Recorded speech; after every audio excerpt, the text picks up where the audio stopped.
Brought to you by V-Guard. పరువు తీసేలాగా ప్రచారాలు, వ్యక్తిగతంగా టార్గెట్ చేస్తూ మెసేజ్లు.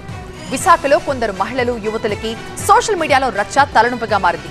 వరుస వేధింపులతో మహిళలు యువతులు తలలు పట్టుకోవాల్సి వస్తోంది. అటు నిందితుల విచారణలోని వాస్తవాలతో పోలీసులు షాక్ అయ్యారు. ఎందుకు సోషల్ మీడియా వేదికగా మహిళలు యువతుల్ని టార్గెట్ చేస్తోంది ఎవరు? అసలు పోలీసులు ఎందుకు షాక్ అయ్యారు? సైబర్ క్రైమ్ కొత్త రకం కేటుగాళ్ల వేధింపులతో మహిళలు యువతులు తీవ్ర ఇబ్బందులు ఎదుర్కొంటున్నారు. తప్పుడు ప్రచారాలు, అసభ్యకర మెసేజ్లతో ఏ సమయంలో ఎవరి వంతు వస్తుందో అని మహిళలు యువతులు వణికిపోతున్నారు. కొన్నాళ్ల క్రితం విశాఖ HPCL లో పనిచేస్తున్న యువతిని ఫేక్ ఈమెయిల్ ఐడితో వేధింపులకు గురి చేయడం కలకలం రేపింది. ఆ ఉద్యోగిని పట్ల అసభ్యకర మెసేజ్లు, తప్పుడు ప్రచారం జరిగింది. ఆమెకు శత్రువులు ఎవరూ లేకున్నా ఎందుకలా జరిగిందో అర్థం కాని పరిస్థితి. అలాగే ఓ కెమికల్ కంపెనీలోనూ ఇదే తరహా ఘటన చోటు చేసుకుంది. ఓ ఉద్యోగిని పరువు పోయేలా మెసేజ్లు హల్చల్ చేయడంతో దిక్కుతోచని స్థితిలో డిప్రెషన్ లోకి వెళ్లిపోయింది ఆ మహిళ. మరో మహిళ ఇన్స్టాగ్రామ్ లో వేధింపుల్ని ఎదుర్కొంది. ఫ్రెండ్ రిక్వెస్ట్ చెక్ చేసిన పాపానికి ఆమె టార్చర్ అనుభవించాల్సి వచ్చింది. పెళ్లి కుదిరిన ఓ యువతికి సైతం ఇలాంటి పరిస్థితులే ఇబ్బంది పెట్టడం ఇప్పుడు షాకింగ్ గా మారింది.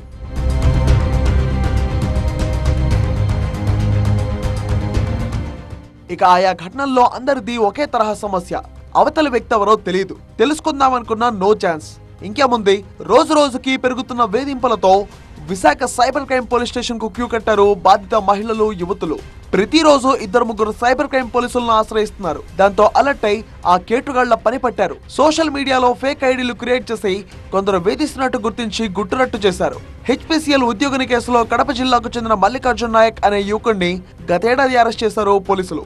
ఇన్స్టాగ్రామ్ లో మహిళను వేధించిన కేసులో కాకినాడకు చెందిన దుర్గా ప్రసాద్ అనే యువకుడిని అదుపులోకి తీసుకున్నారు.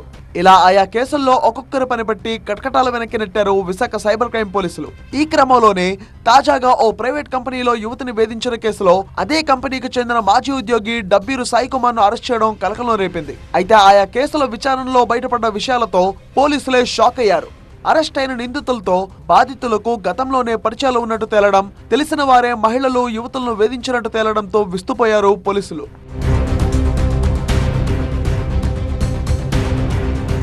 ఇదిలా ఉంటే నిందితుల్లో చాలా మంది ఉన్నత చదువులు చదివిన వారే కావడం, వారికున్న పరిజ్ఞానంతో ఫేక్ ఈమెయిల్ ఐడీలు, ఇన్స్టా, వాట్సాప్ ఐడీలు క్రియేట్ చేసి వేధిస్తున్నట్టు తేల్చారు విశాఖ సైబర్ క్రైమ్ పోలీసులు. అనుకున్న యువతి దక్కలేదనో, కంపెనీలో జలసీలతోనో వేధింపులకు గురి చేస్తున్నట్టు గుర్తించారు సైబర్ క్రైమ్ పోలీసులు. HPCL ఉద్యోగిని వేధించిన మల్లికార్జున్ నాయక్ గౌహటిలో IITలో చదివాడు.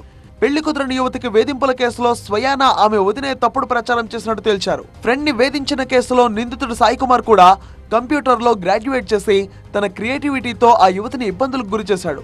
మొత్తంగా విశాఖలోని అన్ని సైబర్ కేసుల్లోనూ తెలిసిన వాళ్లే, గతంలో పరిచయస్తులే ఇలా విలన్లుగా తేల్చడం ఇప్పుడు అందరినీ ఆశ్చర్యాన్ని కలిగిస్తోంది.